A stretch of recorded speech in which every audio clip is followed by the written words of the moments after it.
Welcome to OZChris versus Marvel Comics for week 2 of September, here with reviews of Amazing Spider-Man number 29, Powers of X number 4, Silver Surfer Black number 4, and Swordmaster number 3. So starting off with our friendly neighborhood Spider-Man, not the title, this title, Amazing Spider-Man, written by Nick Spencer, art by Francesco Manna, the coloring by Carlos Lopez, the cover by Ryan Otley and Nathan Fairbairn. So Mary Jane is ready to go off and restart her acting career, which means that she will have to move to a different location. But given his job as Spider-Man, Peter is worried he won't make it back in time to see her off. But he promises that he will do his absolute best and will be there to see MJ off. Pretty much to see her off. But he even knows that this might be a struggle, but he confides in Aunt May of what to do. The troubles, all of this that's going to be happening, that's going to be a possible strain on their relationship. They're going to be in two different locations doing their own jobs. Can they make their relationship last? And Aunt May tells them that love cannot be stopped. It's cheesy, but love is everything, and those two will always make it work with one another, no matter what gets in their way. One situation being Teresa Parker, Peter's sister, arrives and needs Spider-Man's help to find her own partner, who has been captured by the Chameleon. So Peter really wants to make it to see off Mary Jane before she heads to her new job, being a Hollywood actress. But life comes at him fast.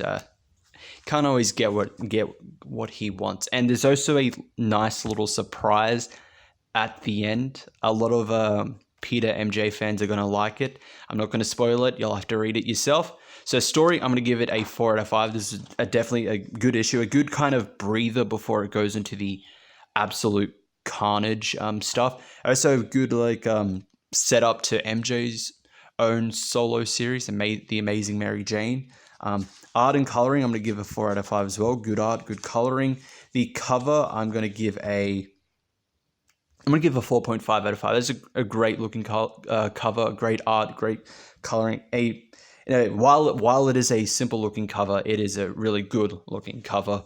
So onto Powers of X number 4, written by Jonathan Hickman, art by R.B. Silver, coloring by Marte Gracia, the cover by the latter two. So to X-Men Year 1, Charles and Magneto go to Bar Sinister and they request Mr. Sinister. Yes, I got it there. Third time lucky. Mr. Sinister's. Saying Mr. really screws up trying to say the Sinister. They go to Sinister's place of residence and request his help gathering as Xavier says, a comprehensive database of all mutant DNA, to which Sinister agrees to, but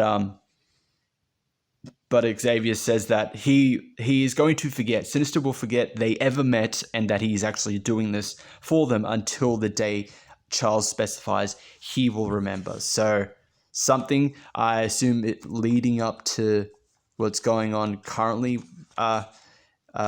is what they're alluding to. And then also to many months ago, Xavier takes Douglas, Cypher I believe the character is, to Krakoa for his own plans. He leaves him there.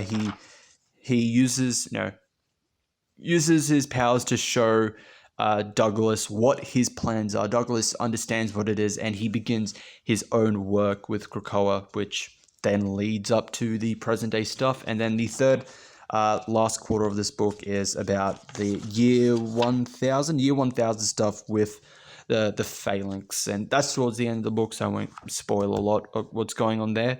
Story, I'm going to give this a 4 out of 5. It was good. The Phalanx stuff at the end was a bit confusing, but I do like the first and second quarter of the book, setting up like the building blocks of what Xavier and Xavier's plans was with everyone, and seeing that a lot of iconic characters also kind of played a role with this unintentionally, and they don't remember this. So with Sinister, with him actually helping them, but not remembering that he did. So very interesting there. The art and the coloring, I'm going to give this a 4 out of 5 as well. Good art, good coloring. The cover, I'm going to give a 4 out of 5 as well. It's good art and coloring on the cover. It's a bit, compared to the other covers, it's a bit weak, I will say. Just Xavier surrounded by just heads of the other characters. It does feel a bit weak compared to the others, but it's still a good cover regardless. So on to Silver Surfer Black, written by Donny Cates and Tradd Moore, the art by Tradd Moore, the coloring by Dave Stewart, the cover by Moore and Philippe Sobrero. So Silver Surfer finds the incubator that contains his soon-to-be Galactus, devourer of worlds and all such, and Silver Surfer decides, I can prevent everything if I kill Galactus right now, but he is stopped by the Watcher, who tells him to commune with Galactus, with Gallon inside, before Silver Surfer makes his own decision to change time. So we get Surfer speaking with a younger Gallon before he becomes Galactus, and Gallon telling him you can't defeat darkness with darkness, which is what he's trying to do right now. It should always be light against darkness. Use the light, and that's pretty much what happens in the story as they prepare for the final fight, aka the final issue. So story, I'm gonna give it a 3.5 out of 5. It was above average. I do feel like with this whole Silver Surfer wanting to kill Galactus to prevent his existence, Galactus destroying so many worlds, the Silver Surfer eventually becoming his herald, it does feel like Cates just reused the storyline of Cosmic Ghost Rider, where CGR goes back in time to prevent Thanos from becoming Thanos, and then coincidentally he's met by the Watcher, who tells him he can't change time. Thanos will always become Thanos. It's something that cannot be prevented. And coincidentally, Galactus was also within that story. So it just feels like Cates was just reusing the same plot points with that. Just like, oh, I want to change time for the best of reasons. Like, oh no, time is fixed. You can never change this moment, regardless of whether your intentions are good or not. And but apart from that, it was okay. It was above average. The art and the coloring, I'm gonna give it 3.5 out of 5. 3.5 out of 5. Sorry, above average. It has some nice moments like here of like the towering Galactus over Silver Surfer. I think that probably is my favorite page of this comic. But overall, above average. The cover, I'm gonna give. I'll give it 3.5 out of 5 as well. Same with the interiors, above average. Not bad, but not like the greatest of covers.